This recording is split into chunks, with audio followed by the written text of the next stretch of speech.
Climate change, eco-anxiety, swimming lessons, transportation, intersectionality. Today's episode with guest Alyssa Porter touches on all these topics and more. Grab a cup of coffee and join us as we hear from Alyssa about how climate change impacts camp and how we can empower young people to learn, be inspired, and make a difference for generations to come.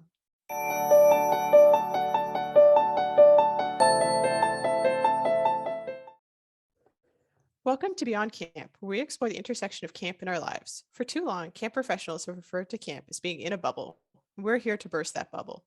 We know that camp intersects with every aspect of our lives. We're excited to delve into those with you today. We are your hosts, Rachel Kent. My pronouns are she, her. And I'm Cassie Bloy. My pronouns are also she, her. We're here to go beyond camp with you. As a reminder, please subscribe to this podcast wherever you're listening today. Be sure to check out the show notes at gocamp.pro/beyondcamp. Now let's get started. We are so excited today to be welcoming our guest, Alyssa Porter, to dive into the topic of climate change at camp with us. Alyssa is currently the Director of Youth and Family Programs at Chautauqua Institution, and she values play, discovery, and risk-taking as a means for teaching young people and ourselves how to build compassionate, understanding, and healthy relationships. She believes that challenges that face our society are best solved within our cultural institutions, which include camps, parks, museums, galleries, science centers, and recreation facilities. Alyssa leads through collaboration and prioritizes bringing many voices to the conversation. Welcome, Alyssa. We're so excited to have you. Thank you. I'm so excited to be here. As I said just before we started this recording, climate change is like a new topic for us. We haven't delved into this, but I can't think of a better place to talk about this, because camp, for a lot of us, and not in every iteration of camp, but for many of us, it brings up memories of being outdoors. And I feel like camp has a really impactful way of shaping how we look at the outdoors. So we'll dive into that as we get into this. But why don't we start off, if you would be willing to share with us how you identify? Sure. So I identify first as a parent. I have a 10-year-old that I'm raising. I am a queer female leader. I consider myself to be an active community member within our area. And just the bio little bit that you read is a good capsule of how I identify. Passionate about play and risk taking and all of those things. It is a huge part of my identity. I'm also a dabbling creative, like to write poetry, and a huge facilitation nerd. So Wonderful. Thank you so much for sharing. This is one of my favorite questions to ask on the podcast, because I think it sort of delves into a different side of, like, tell me about yourself. And it's so fascinating. And you're the first person to tell us that they're a facilitation nerd. So thank you for sharing that. You are also a playground inspector, I recall. I am. I am a certified playground safety inspector. I love that. And I'm sad that I didn't put that in your bio. That's great, though. Welcome, Alyssa. We're glad you're here. Cassie, I'll turn things over to you. Excellent. Yeah, I'm so excited. I want to talk about facilitation more, but that's not what we're here for today. But we're talking about climate change and camp. And this is really big, as Rachel said. And we put kind of a call out, because we're like, who do we even talk to about climate change? Who wants to talk about climate change? And you were keen to join us. Why was that? So I think it's an important aspect of what we do as camp professionals, and it can't be separated from our work, whether we're working in camps that are in the woods or in the city. Everything is impacted by and impacts our climate change challenge that we're facing as a global society. I also think when we think about how we address issues within climate change, young people have the greatest power and capacity to help us dream innovative solutions and see this work into the future.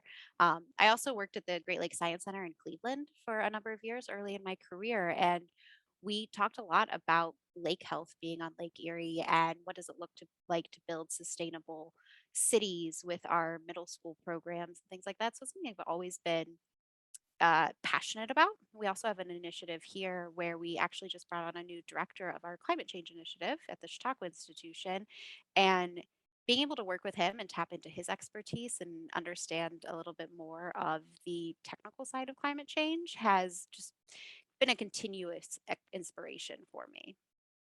It really sounds like a journey for you, of like right from this base at Lake Erie, learning like these small little pieces, to now having this like climate change initiative at Chautauqua. Yeah, absolutely. It feels like it's a natural progression for me. Like I came into it in Ooh. the way that we come into many things in camp, like through hands-on exploration that I've been able to build off of with reading on my own and taking advantage of the opportunities that I'm presented here as a staff member of our team to get to listen to lectures and like get to connect with Mark and others here that are more deeply embedded in this work. Sounds really interesting. And I'd be curious if you could give us sort of like the Coles Note version of the climate change initiative, because I'm sure it's broad. But does it directly relate to your work, or is it just more that the something the entire institution is doing? Yeah, so it is something both. I'll say it's both. It's something the entire institution is doing. It's an important part of our strategic plan moving forward. So it'll impact every aspect of our programming. And our programming is multi generational, interdisciplinary. We have arts and lectures, and then camp is an aspect of what our community receives as a service in a program. Um, so the way that we see the climate change initiative that is our formal initiative impacting our camp programming is it really lays out a roadmap and a vision and a strategy for how we think about these topics for our young people, whether it's through conversation or through programming activity, down to how we're like managing our facilities and those types of conversations. That's really fascinating, and I love that it's all encompassing, which leads me well into my next question here of how do you think climate change is affecting camp? And I'm going to sort of break that into two pieces. I think one, if you feel comfortable touching on probably like the physical effects of climate change at camp, because those are very real for folks all around the world. But then also on maybe like the more emotional or mental side of things as well. Yeah, absolutely. So, from the physical side, when I think about our property here, we're sitting on Chautauqua Lake, which is an impaired lake in New York State. We're actually at a point where we're at pretty much crisis level here if we don't take steps to begin to address our impact on the lake and kind of what is happening. So, there's a very real impact in the fact that, like, that's our waterfront here at camp. It's where our kids swim. We don't have a pool. It's they're taking sailing lessons and kayaking and doing all of the waterfront activities on that lake. And there are a number of weeks and days where our campers aren't able to use that resource. And I think about how that then impacts campers, especially who are coming from our local community to our program, who may not have access to things like swim lessons during the rest of the year, becomes then a safety issue. So that's a huge impact for us. I also think there's impact when we think about what does it mean to have to address how we're managing our facilities, our fields, our forestation efforts, those types of things in camp as an industry, especially for those of us who are in more rural or remote areas. And then thinking through transportation or what types of facilities we look at using when we're in urban settings or the intersection of like justice issues and camp also. On the social emotional side, one of the things that I think is really interesting is the way that we see Gen Z taking a lot of ownership over climate change and really calling us to like take some serious action. It's very clear that this is a big issue for younger generations that does have a lot of emotional ties for them. There's a lot of worry and fear about what does our planet look like when they are coming of age. And that's Mm. something that I think can be equally, if not more important for us as camp professionals to think about what role we can play in helping young people um, process those feelings and encourage them to take action that aligns with what they value. Yeah, absolutely. I really like and thought it was interesting what you said about the swimming lessons, because I Mhm. think sometimes when I think about climate change, and I consider myself to be a bit of an environmentalist, or I care about the environment, maybe I'll say that. Um, and so when I think of climate change affecting camp, I was thinking of like wildfires and big storms, like the big events. And then as soon as you said, well, the water quality and people can't swim, I was like, oh yeah, that happens all the time. And is like I'm here in Ontario, and that's sort of just like a normal thing that you know that sometimes you can't swim in certain lakes and other times you can.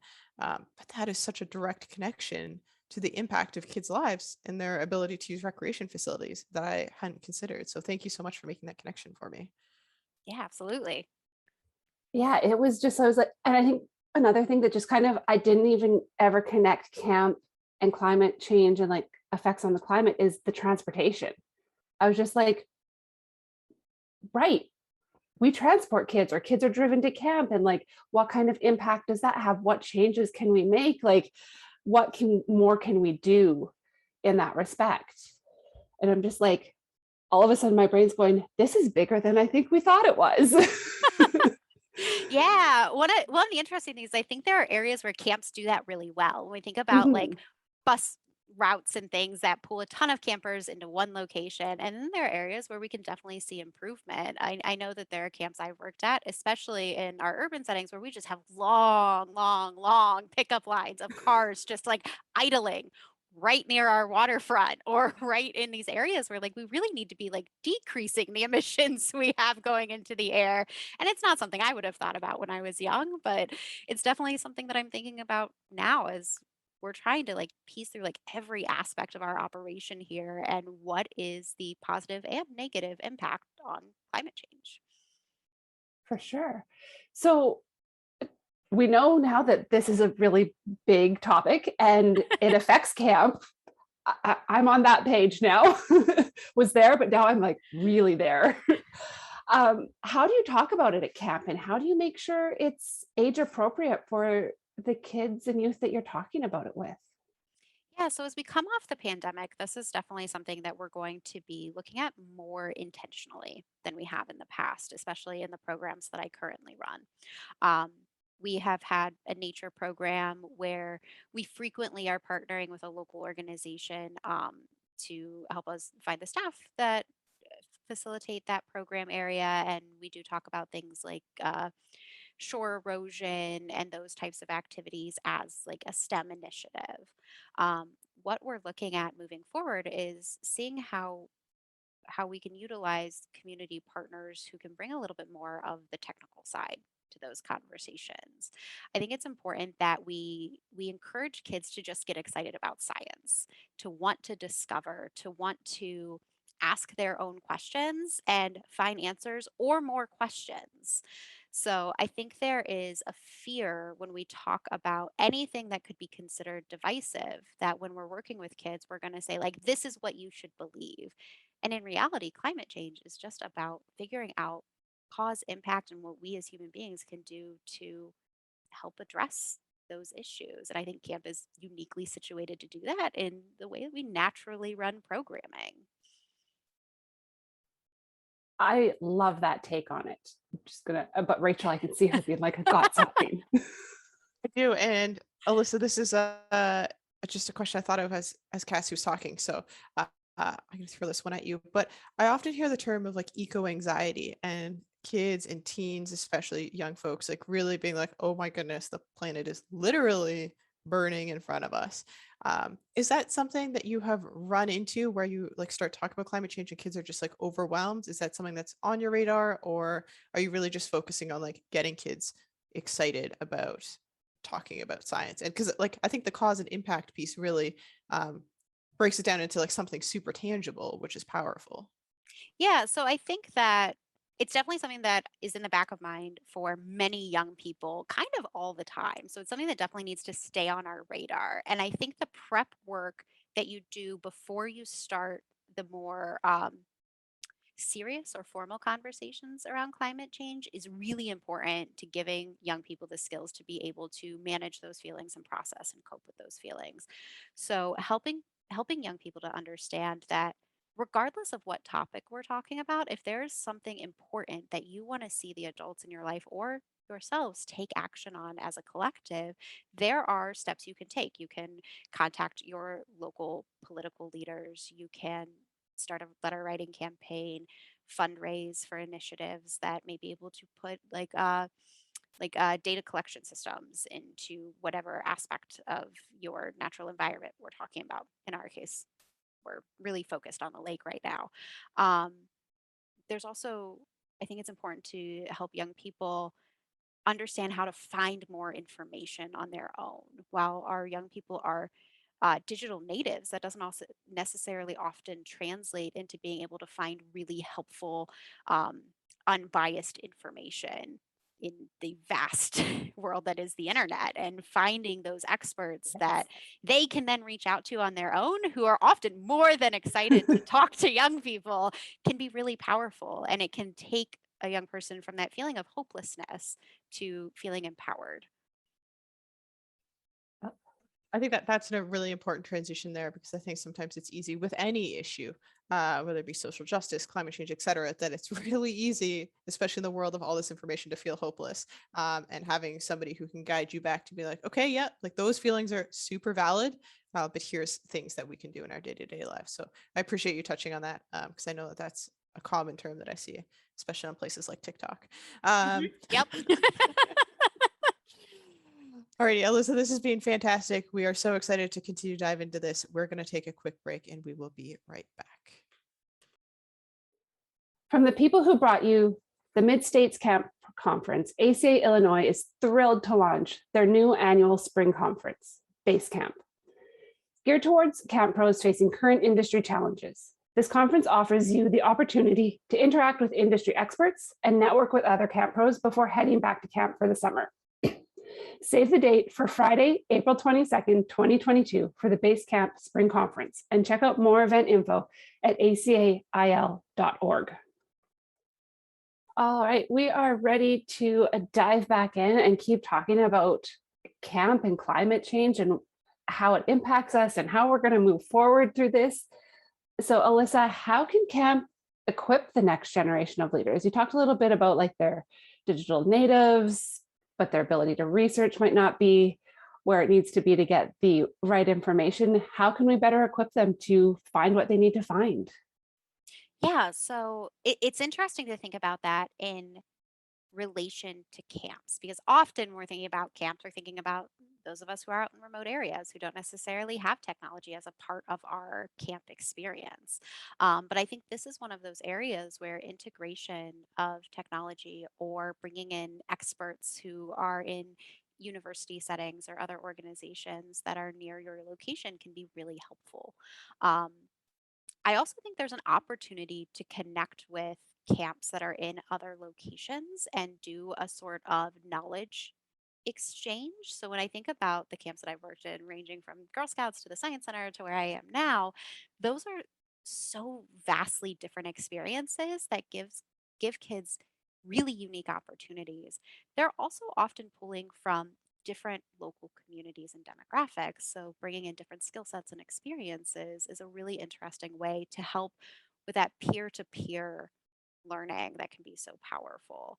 I think about somewhere like the Science Center versus where I am now, they would have a wealth of resources that I don't have access to right now, but that Mhm. we could be tapping into. Yeah, and then like it sounds like a lot of like partnerships. Who else is out there? Who can we work with? And I love the idea of like the camp, the sharing of like knowledge from camp to camp and like swapping like how it's impacting your campers. I see like those classroom swaps from like country to country to learn about other cultures and doing the same thing. But you also touched on the point of like technology at camp, which I know is like another hot button issue. I feel it. Yep. This is the time and space that we have to teach technology as well. Yeah, absolutely. And I really value disconnecting from Yeah. technology, but I think that we have to realize that this is where young people are getting their information. It's also where a lot of their advocacy work is taking place as well. So if we can help them to develop positive and authentic techniques and skills to be able to make their messages stronger, that's a great way for us to be able to amplify youth voices and really have a really true representation of what they want out of this conversation. Especially because I think camp often touches on different types of leadership. You know, like I Mhm. remember often saying to my staff or our leadership campers, you don't have to be the loudest person in the room to be the leader. And there's always like that moment of the kid in the back is like, oh, I can still be a leader, even though I I am quite introverted or shy. And so I think camp has a unique time to be able to speak to kids about what advocacy can look like in all of its different ways. Because sure, we need somebody who's going to like lead the next climate march, but we also need people who are going to do grant writing or letters or the back end of social media, whatever it might be. So I think there's a great connection there. Mhm. Sort of on the same thread of advocacy and social justice, when we on this podcast, we often talk about privilege, and usually we put this question right after we ask our guests how they identify, and then we say, do you ever consider your privilege? But I wanted to work that into the intersection of privilege and climate change and environmental education and ask you your thoughts on that, because I think there, in my opinion, there are strong ties there, but I would love to hear from you about your thoughts on that. Yeah, so we could go on for hours about this for sure. So I'll try to keep it as brief as possible. What I think is most jarring when you really start digging into how climate change has impacted our communities is when we see Black, Brown, and Indigenous communities and communities of lower socioeconomic status. The impact is so much greater than our communities who have greater privilege. There's a really interesting way to then look at where research and funds are coming from when it comes to climate change, what's being invested where and by who, and how many major corporations that are often ran by our most privileged are doing some of our greenwashing and really putting investments into places that don't actually work to address the issues that have impacted these communities for decades. I think that what we can do and where we can have a really strong impact as a camp community is thinking about how we can center and amplify experiences and voices of people who come from those communities, both within our own camper experiences during our seasons, but also in figuring out how we're making our own policies and how we're strategically addressing this work. So many of our camps are sitting on Indigenous lands and have some work to do in that world. And there's um, a lot that we can learn from Indigenous communities about how to sustainably care for the land and really address um, things that were just stripped away from our general way of living as a society through colonization. And how can we begin to really publicly acknowledge that when it comes to climate change, alongside some of our other work with social justice issues? Mm. I know the term environmental racism comes to mind. We talk about that here in Canada when dams are built and flood out Indigenous lands, and all of a sudden folks have nowhere to live, or garbage dumps are built next to certain communities and not others. I think it's a huge concern. And this question came to me. I was thinking about it. I do a lot of work, outreach work with folks experiencing homelessness, and so everything is given out in plastic bags and Ziploc bags because it's very, very practical. It keeps things dry, and nobody wants Mhm. a soggy peanut butter sandwich when they're keeping it in their pocket for a day or two. And somebody said, how come you don't use something more sustainable? And I wanted to say, because it's a privilege to be able to care about the environment. You at first, at some point, have to be able to survive before you can then take those next steps to care, I think, to be quite honest, because if you're hungry, it doesn't matter where your food is coming from or what packaging it's in, you need to eat. That's a basic human need. And so I wanted to sort of delve into that and hear your thoughts on that, because I think it's important. Yeah, yeah. So I agree 110% with your approach of like basic human need first. I also think that we have to place the lion's share of the blame where it is actually where most impact is coming from. And that's corporations. That's large Mhm. corporations who those of us in our daily lives have no impact on their decision making. Um, there's so much guilt around personal consumerism and consumption and a need to be perfect as individuals that at the end of the day, like if I use a plastic bag for my lunch that I could put in a reusable Tupperware container, that's not going to collapse the climate change goals that we're trying to move forward. And that's okay. When we're taking those small steps, especially when we're doing things like teaching young people about food waste, for instance, it's less for me about saying like, you absolutely have to do this. Please use disposable paper towel or non-disposable paper towels and like all of these things, or you're going to be a terrible steward of the environment. It's more about thinking consciously about our decisions on a day-to-day basis. So then when we are in a place to be able to take part in collective action, or we are in a place to be able to use our strengths and skills that best fit us as leaders, like we were talking about with being able to lead from behind the scenes or in front of a march, that it's something that is embedded in what our values are. They become lived, it is authentic, and it is something that we're really committing to understanding. I think it's also important, building on that, that when we have campers come to camp, that we recognize that they're coming from different backgrounds and caring about Mhm. the environment uh, is going to hold a different priority level in their lives, depending on a lot of the times the privilege that they carry and the communities that they're from. And I think that's an important part when we think about climate education. And I love the piece about putting it on the corporations, because there's so much guilt about it. Um, you know, did I use Mhm. a plastic straw or a paper straw today? Like, it's really easy for that to be downloaded onto the individuals. And I think that feeds really well into the eco anxiety of people like, oh my goodness, I bought a bottle of water today. Now I'm a terrible human being. It's like, well, not really. There's a bigger issue here. Yeah. Yeah, I think about what's happening in Hawaii with the fuel spills in their water sources. The native people of Hawaii have no control over that, have had military installations forced upon them and all of those types of things. And yet we'll often see, when it comes to indigenous communities, large criticism of fishing, hunting, and gathering practices, as though that is what is causing huge environmental issues, while just ignoring what's happening behind the curtain. Mhm. There's so much, and like I don't think we as a community acknowledge those things of like, we did this that took away this, but we only see this as the problem. And we need to recognize that and take that step back to be like, wait, what was our original impact on that space?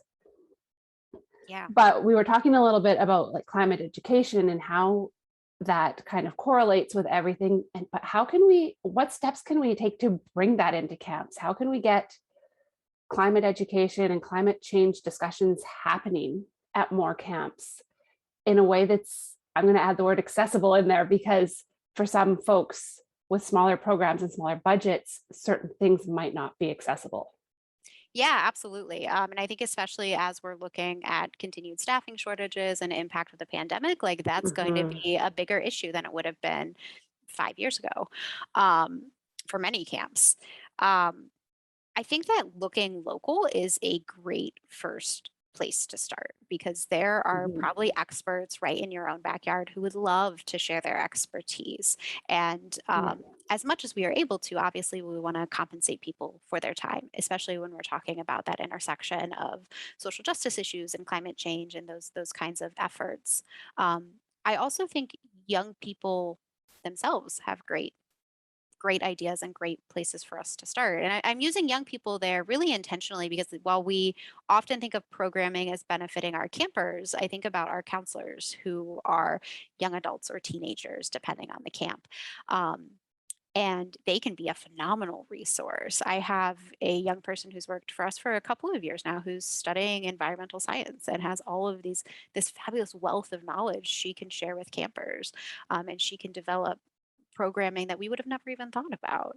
I think there's a lot of opportunity to start advisory groups that can have representatives from camper and staff, as well as local community, to address issues together, and think about what does that programming look like, and that Mhm. it also then isn't separate. Yeah. So I think that when we're thinking about this programming and these conversations in camp, I don't know that it would be as effective to schedule like a block about climate change and STEM initiatives and science, as much as thinking about it throughout all of our programming and how it is an embedded part of what we do every day. Yeah, it sounds like considering it, bringing it into like the core values and the core mission of what you do might not change your mission statement. It might not change your core values, but have it being an underarching theme of everything that we do. Yeah, absolutely. I think in a lot of ways, a lot of camps do that in the first place because they are often outside. Mhm. But just being a little bit more intentional is great. We're in our last few minutes here, Alyssa, and this has been fantastic. And this is a big question for the last few minutes, but if you could just start to touch on, do you think the conversation about climate change is inherently political? And have you ever had pushback from parents or caregivers on talking about climate at camp? Sure. So I think everything is inherently political. I think politics impact our lives on a daily basis. And if we're in a place to say that they don't, I think that has more to do with privilege than actual impact. So that might be a little bit of a strong opinion, but I love it. that's I love my a strong opinion. opinion. um, I think that this comes back to like, how are we thinking about climate change as a issue that kids can address on their own with our guidance, with our support, with our help? Um, I f- there is no right answer to like which steps we take. There's no like golden ticket that's going to get us out of this issue that we need to push upon kids. It's more important, my thought, to just encourage that love of the environment, that love of the outdoors, the compassion for other people and how our decisions impact them. And camp does that naturally. We're already experts in doing all of that. I've not personally had pushback from parents or guardians or others around climate change. I'll be curious to see if that answer changes in a year. I think it could. It's definitely a possibility. Um, but at the end of the day, these are important conversations to be having, and political doesn't necessarily mean that it has to be divisive. We can have civil discourse about these issues, regardless of the age of the people that we serve. And as long as we're entering those conversations in good faith with really well constructed, intentional, thoughtful scaffolding around the conversation, things like preparing young people to be empowered versus hopeless, I think that there's less room for that type of pushback, and it can actually, pushback can then become dialogue that is additional opportunity for education. Sorry, folks, I forgot to unmute and wanted to talk and then wasn't there. But that's okay. We all love to hear my blunders, I'm sure by now. This has been amazing, Alyssa. I think there's been so many little tidbits that camps can take and use something in this next year of bringing more climate change discussion into their programs, or more opportunity to think about how you're impacting the environment even within your program, and kind of breaking it down a bit by bit. So we want to thank you for sharing everything with us. And we also want to ask, how can our listeners get in touch with you if they have any questions or would love to further this conversation? Sure. So email is going to be the easiest way, and that's A Porter, Porter, at chq.org. Perfect. We will put that in our show notes as well for everybody if you would like to reach out to Alyssa. Before we wrap up, we always like to talk about self-care. And I think this is quite the discussion again lately. I feel like it's coming back up, and there's been a lot of things about self-care and wellness and all of that. But it's something we need to remember, and it's something we often all struggle with, regardless of our profession. So how do you charge your batteries, and what makes you feel inspired? Rachel, you've got something for us. For me today, it's finding the person who can hold space for your feelings. That person that you can call and be like, I had a moment last night where I called and I was like, I'm just angry. And she was like, lay it on me. And I just ranted for like, I don't know, a couple minutes. And she was like, yep, fair, you're angry. And I was like, yep. And then we moved on. So find that person that you can just share those feelings with quickly. I love that. Thank you so much, Rachel. We want to thank everyone for joining us here beyond camp. We hope that you were able to connect and reflect with us as we journey beyond the property lines and take camp with us wherever we may go. We also want you to be able to reach out and connect with us, myself and Rachel, at beyondcamp@gocamp.pro. I promise I outed it to my Outlook today. No more delayed emails. Please remember to check out our show notes at gocamp.pro/beyondcamp. One last round of thank yous to Alyssa for sharing her thoughts with us on climate change today, to the team at GoCamp Pro for providing us space for these conversations, and ACA Illinois for their sponsorship and support of us every week. To our producers, Matt and Jotham, for making us sound amazing every week, and to you, our listeners, your dedication allows us to keep moving forward. Beyond Camp is part of the Go Camp Pro podcast network. Check out all our other podcasts at gocamp.pro/podcasts. Go well and safely, friends. We'll see you next time.